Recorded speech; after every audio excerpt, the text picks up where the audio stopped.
शंख मुनि बतला रहे हैं कि देखो, वेदों को नहीं जानने वाला मनुष्य विष्णु भगवान को कहीं भी नहीं मानता।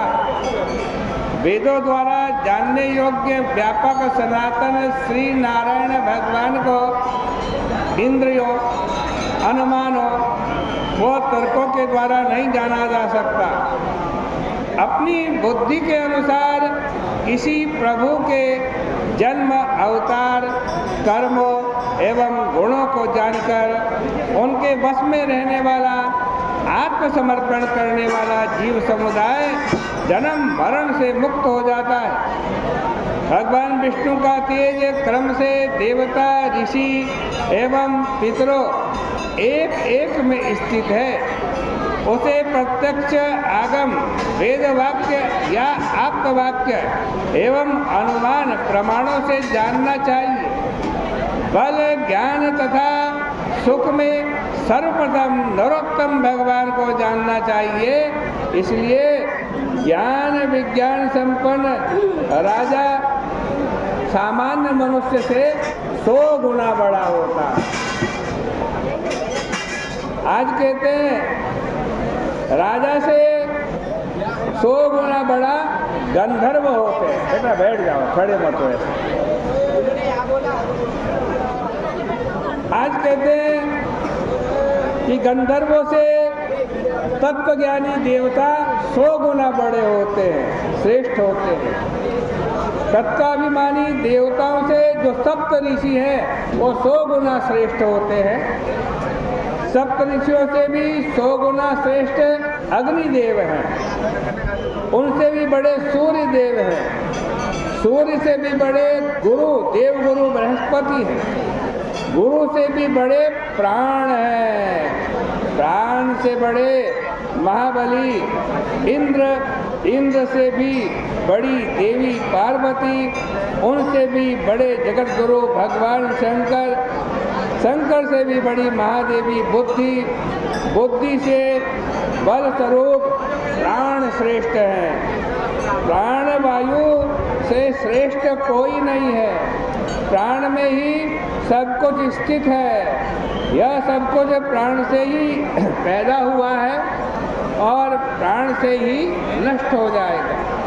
प्राण में ही यह सब कुछ गुथा बंधा है। प्राण से ही प्राणी चेष्टा करता है, जीवित रहता है। ज्ञानियों ने इसे सबका आधार बतलाया गया है। यह सूत्र रूप से सबको बांधने वाला एवं नीले नीले बादल के समान भगवान विष्णु का जैसा है। लक्ष्मी की प्रेम भरी चितवन मात्र में इसकी स्थिति रहती है। अब व्यास ने फिर शंख मुनि से प्रश्न किया, पूछा कि महाराज वह लक्ष्मी देवदेव भगवान विष्णु के कृपालेश किंचित कृपा की अधिकारिणी कृपा पात्र है। भगवान विष्णु से परे अधिक अथवा उनके समान तो कोई हो ही नहीं सकता। तो जीवों में यह सूत्र नाम का प्राण ये अधिक कहाँ से हो गया? प्राण श्रेष्ठ कैसे हो गया? अथवा इसका निर्णय कैसे करें कि प्राण से प्रभु श्रेष्ठ है? हे ब्रह्मन, आप कृपा करके मुझसे कहिए कि व्यापक प्रभु प्राण से श्रेष्ठ हैं। देखो भाई, इस दुनिया में सबसे अधिक कीमती क्या चीज़ है? सबसे अधिक कीमती प्राण है हमारे। ये प्राण ही न रहे तो फिर जो कुछ है सब बेकार है। रुपया, पैसा, धन, संपत्ति। और इसीलिए सब देवताओं में किसको श्रेष्ठ बताया? प्राण देवता को सर्वश्रेष्ठ कहा है, सर्वश्रेष्ठ बतलाया है। शंख मुनि से प्रश्न किया, महाराज प्राण कैसे श्रेष्ठ है? शंख ने कहा, हे व्यास, तुमने जो समस्त जीवों एवं प्राणों में प्रभु में श्रेष्ठता का उद्देश्य करके पूछा है, तो उसे सुनो। पूर्व काल में जनार्दन सनातन भगवान नारायण ने उनके नाभि कमल से सृष्टि हुई।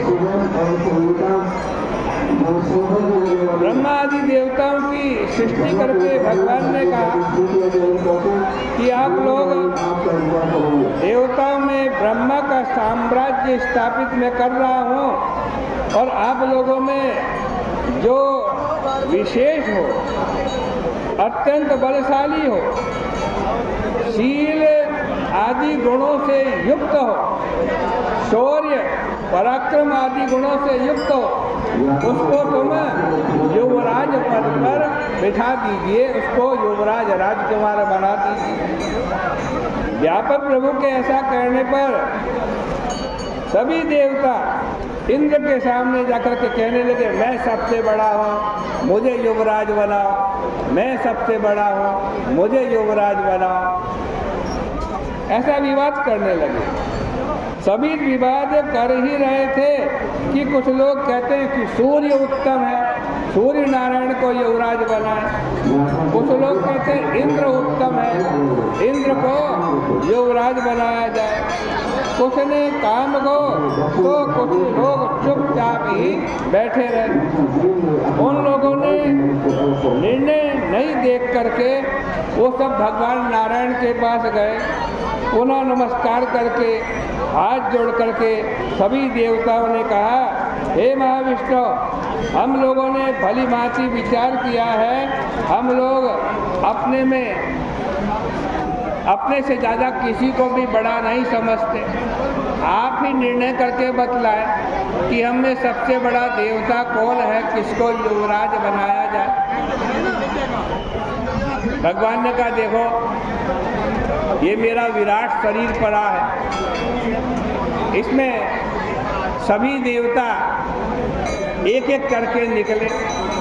जिसके निकलने से ये विराट शरीर गिर जाएगा, फिर सब देवता एक एक करके इस मेरे विराट शरीर में प्रवेश करें। जिसके करने से ये गिरा हुआ शरीर फिर उठ जाएगा, वो सबसे बड़ा देवता होगा, उसी को युवराज बनाया जाएगा। जब भगवान ने ऐसा कहा तो सब के सब देवता एक एक करके उस भगवान के विराट शरीर से निकलने लगे। कहते सबसे पहले क्रोध में आकर जयंत नाम के देवता निकले, जो पैरों के देवता हैं। जब निकले तब लोगों ने उस विराट शरीर को पंगु तो कहा, किंतु शरीर गिरा नहीं। तब भी वह सुनता है, पीता है, बोलता है, सूंघता है, देखता है, चलता फिरता। तदनंतर गुह्य भाग से दक्ष निकले। दक्ष प्रजापति के निकलने पर भी इस शरीर को नपुंसक तो कहा गया, किंतु उस समय भी शरीर गिरा नहीं। वो सुनता है, खाता है, पीता है, बोलता है, सूंघता है, देखता है और चलता